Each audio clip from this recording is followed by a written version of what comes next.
ఒక రాజకీయ నాయకుడిగా నేను పాదయాత్రలు చేశాను. పాదయాత్ర చేసినప్పుడు నేను చూసినటువంటి సందర్భాలు మీరు చూస్తే, నేను సుదీర్ఘ దీంట్లో చేశాను.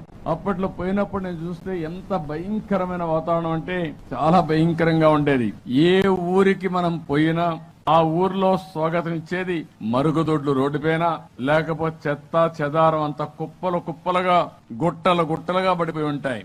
ఆ రోజు అనిపించింది నాకు, మన ఆడబిడ్డల విషయాలు నేను చూసేవాడిని. తెల్లవారుతో 6 గంటలకు మునిపే పల్లెటూరులో ఈ యొక్క లెట్రిన్కి వెళ్లాల్సి వచ్చే పరిస్థితి వచ్చేది. అంటే 6 గంటల తర్వాత మళ్లీ అందరూ వస్తారు, కనబడుస్తూ ఉంటారు, ఎక్కడ కూడా ప్రవేశం ఉండదనే ఉద్దేశంతో ముందే వచ్చి ఇది చేశాడు. సాయంత్రం వరకు మళ్లీ తిరిగి మరుగుదొడ్డికి పోవాలంటే వీలుగాని పరిస్థితి ఉండేది. ఇలాంటి సందర్భాలు చాలా చూశాను.